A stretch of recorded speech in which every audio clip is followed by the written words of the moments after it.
কোথায় যাচ্ছ? তৃষ্টান বলল শীতল কণ্ঠস্বরে। অটবি ঘরের বাতি জ্বালাতে উঠতে গিয়ে উঠল না। লাইট জ্বালাতে চেয়েছিলাম। প্রয়োজন নেই। তৃষ্টানের অদ্ভুত আচরণের পালা তখনও শেষ হয়নি। তার হাতের আঙুলের ভাঁজে ভাঁজে তখনও অটবির এক একটা হাতের আঙুল। তোমার চোখে আমি কতটুকু ভালো অটবি? কতটুকু ভালো মনে করো আমায়? অটবি যেন বুঝলো না। আপনি হঠাৎ এমন সব প্রশ্ন করছেন কেন? তৃষ্টানের সে কথার উত্তর দিল না। আস্তে করে বলল, আমি যদি কালকে তোমাকে আমার সাথে নিয়ে যাই, সমস্যা হবে অটবি? অটবি বার কয়েক পলক ফেলল। কোথায় নিয়ে যাবেন? আমার কাছে, একেবারের জন্য। কথাটা শোনা মাত্রই তৃষ্টানের হাত দুটো শক্ত করে ধরল অটবি। শেষ রাতের বৃষ্টির রেশ এখনো রয়ে গেছে। মাথার উপর চলন্ত বৈদ্যুতিক পাখার গতি তীব্র। শীত লাগছে, কিন্তু ফ্যান কমানোর কিংবা বন্ধ করার বিন্দু মাত্র প্রয়াস নেই। ওড়নাটা শরীরের সঙ্গে আষ্টে পিষ্টে জড়িয়ে অটবি শুধু ঘরের এক প্রান্ত থেকে অন্য প্রান্ত পায়চারি করছে। চিন্তায় মনে হচ্ছে মাথার হাজারটা পাথরের বোঝা। ঠোঁটের পাতাগুলো রুক্ষ হয়ে আছে। জিভ দিয়ে তা ভিজিয়ে ঘড়ির দিকে তাকালো অটবি। 11টা বেজে 12 মিনিট। তৃষ্টান এসেছে 10টায়। হুট করে এসেছে সে। কাল সন্ধ্যায় লোকটা বলেছিল সে অটবিকে আজকে নিতে আসবে। অটবি বিশ্বাস করেনি, একদম পাত্তাই দেয়নি। ভেবেছিল লোকটা মিথ্যে বলছে, তাকে সান্ত্বনা দিচ্ছে। সত্যি সত্যি হয়তো বা আসবে না, কিন্তু তাকে ভুল প্রমাণ করে দিয়ে তৃষ্টান এসেছে। বসার ঘরে বসে মায়ের সঙ্গে কথা বলছে। 1 ঘন্টা হয়ে গেছে, তাদের কথা শেষই হচ্ছে না। এমনিতেও রেবা বেগম রহিমদের কাউকে পছন্দ করেন না। সেই হিসেবে তৃষ্টানকেও তার পছন্দ হওয়ার কথা নয়। তার উপর বিয়ের মতো একটা বড় ব্যাপার ঘটে গেছে। তৃষ্টানকে দেখা মাত্রই উনার উচিত ছিল চিৎকার চেঁচামেচি করে পুরো এলাকা উল্টে ফেলা, পুলিশ টুলিশ থেকে এলাহি কাণ্ড ঘটানো। কিন্তু তা না করে এরা দুজন এত শান্ত স্থবির পরিবেশে এতক্ষণ কি বলছে তা কিছুতেই ঠাউর করতে পারছে না অটবি। ওপাশ থেকে চিৎকার চেঁচামেচি তো দূর, কথার আওয়াজটাও ভেসে আসছে না। তার মনের হাঁসফাঁস বাড়ছে, ভয় বাড়ছে। বিছানায় একটু শান্তিতে বসতেও পারছে না সে। এই নলিটাও যে কোথায় গেল, কাজের সময় একদমই পাওয়া যায় না তাকে। ভাবনার অকুল পাথারেই খট করে খুলে গেল দরজা। নলি এলো হাঁপাতে হাঁপাতে। তাড়াহুড়ো কণ্ঠে বলল, কাহিনী তো ঘটে গেছে আপা। অটবির ভয় সীমা ছাড়ালো যেন। কি হয়েছে? আম্মা কিছু বলেছে তৃষ্টানকে? গালি টালি দেয়নি তো? ঝুঁকে থাকা নলি সোজা হয়ে দাঁড়ালো। পানির তেষ্টা পাচ্ছে। ঢোক গিলে বলল, সেটাই তো সমস্যা, গালিটালি কিচ্ছু দেয় নাই, বকেও নাই, চুপ ছিল। অটবি ভ্রু বাঁকালো, প্রশ্ন করলো, তাহলে? তৃষ্টান ভাইয়া জম্পেশ একটা ভাষণ দিছে, অমনি আম্মা শান্ত। কি ভাষণ দিছে শুনবা? অটবি উৎসুক জনগণের ন্যায় তাকালো। তাতে যেন আরো উৎসাহ পেল নলি।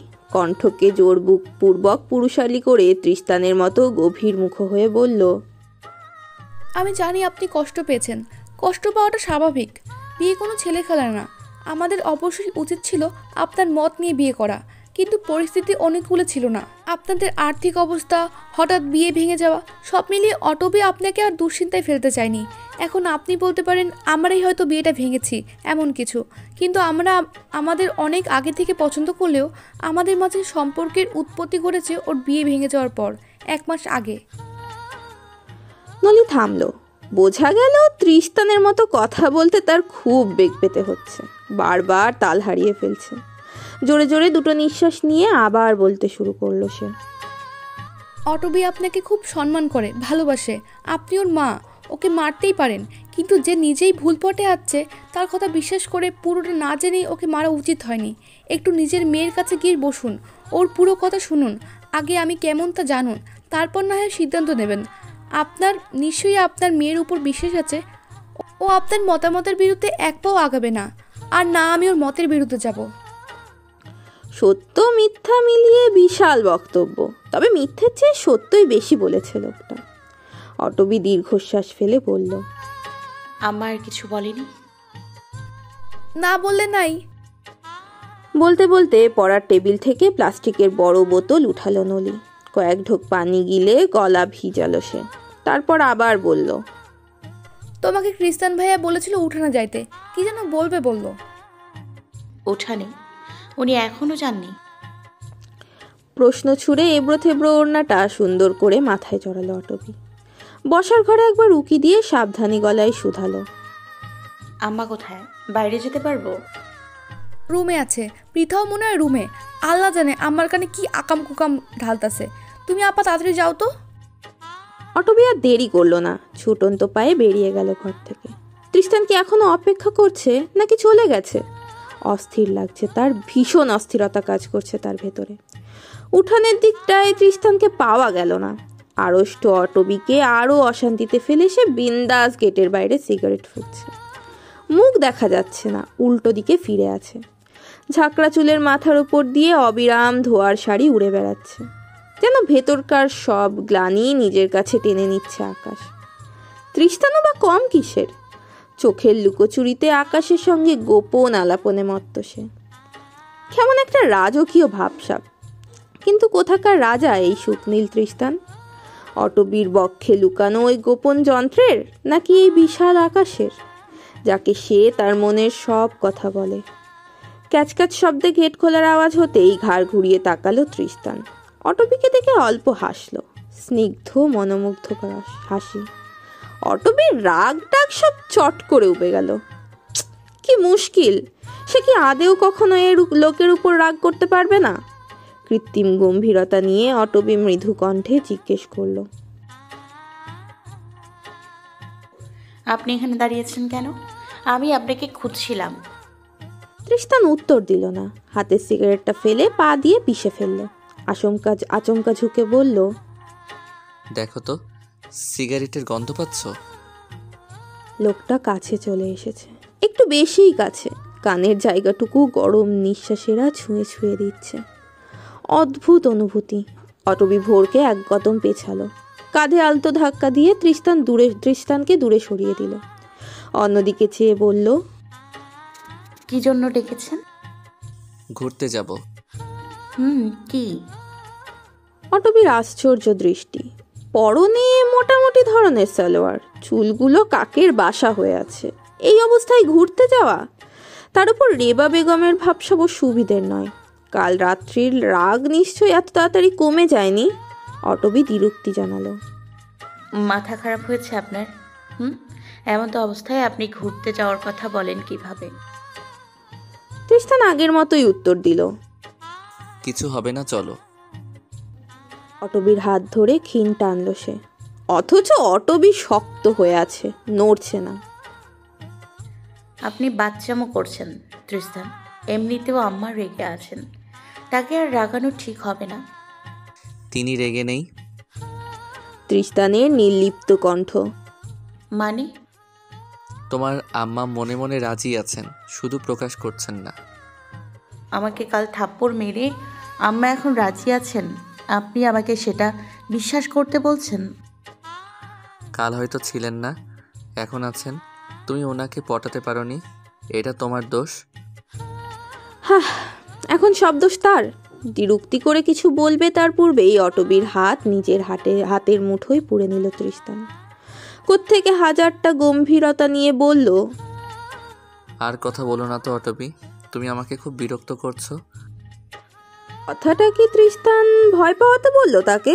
কিন্তু অটবি তো মোটেও ভয় পায়নি, উল্টে চরম অবাধ্য হয়ে বলল, সবাই দেখবে তৃষ্টান, আপনি এমন বাচ্চামো কেন করছেন? অন্তত হাতটা তো ছাড়ুন। তৎক্ষণাৎ তৃষ্টানের একরোখা উত্তর, তো দেখলে দেখুক, তুমি আমার প্রেমিকা নও। তবে সে কে? অটবির খুব ইচ্ছে হলো জিজ্ঞেস করতে, কিন্তু সে জানে জিজ্ঞেস করলেও তৃষ্টান উত্তর দেবে না, চুপ থাকবে। জঙ্গলের কাদায় মাখো মাখো রাস্তাটা পেরিয়ে তৃষ্টানের বড় সড়ো বাড়িটায় পৌঁছতেই তৃষ্টান হাত ছেড়ে দিল। দরজা খুললো, ভেতরে ঢুকতে ইশারা করে বলল, তোমাকে একেবারে নিয়ে আসবো বলেছিলাম, কথা রাখতে পারছি না বলে দুঃখিত অটবি। তবে এখন এই মুহূর্তে আরেকটা কথা দিচ্ছি, এখন থেকে বিকাল অবধি এটা তোমার, এখানে সব কিছু তোমার। যা ইচ্ছা করো, যত ইচ্ছা জ্বালাও, কেউ কিছু বলবে না। দূর থেকে পাখির কুহু কুহু ডাক শোনা যাচ্ছে। ঘরের ফ্যান চালানো নেই। বাহির থেকে মৃদুমন্দ বাতাসে ফ্যানের কথা মনেই আসছে না। জঙ্গল তো, আশেপাশে প্রচুর গাছ। রোদের আলো ঠিকঠাক আসে না। গাছেরা সারাদিন দুলতে থাকে আনন্দে। গরম লাগবে কোত্থেকে? কোলে মাথা এলিয়ে শুয়ে থাকা তৃষ্টানের চুলে অল্প অল্প হাত বোলাচ্ছে অটবি। লোকটার চোখের পাতা বন্ধ। একটু আগে সেগুলো পিটপিট করলেও এখন সেটাও নিস্তেজ হয়ে গেছে, নড়ছে না। ঘন ঘন নিঃশ্বাস এক একটা। তাকে এ রাজ্যের রানী বানিয়ে তৃষ্টান কি ঘুমিয়ে গেছে এত তাড়াতাড়ি? অথচ একটু আগেও তাকে ধরে বেঁধে বিছানায় বসিয়ে বিরাট হাই তুলে বলেছিল, আমি দিচ্ছি বলে ভেবো না, ঘুমাবো। শুধু একটু কোলে মাথা রাখতে চাচ্ছি। বউয়ের কোলে নাকি মায়ের মতো আরাম আছে, আছে নাকি? তুমি কিছু জানো? বলতে বলতে অটবির কোলে মাথা রাখল তৃষ্টান। পরপরই চোখ মুখ কুঁচকে নিজেই আবার আশ্চর্য হয়ে বলল, আরে তুমি জানবে কিভাবে? তোমার তো আবার বউ নেই। অল্প হেসে উঠল অটবি। তার সত্যিই কোনো বউ নেই, কিন্তু একটা গম্ভীর প্রকৃতির ফাজিল বর আছে। সে আর কিছু পারুক আর না পারুক অটবিকে জ্বালাতে পারে খুব। তৃষ্টান, উঠবেন না?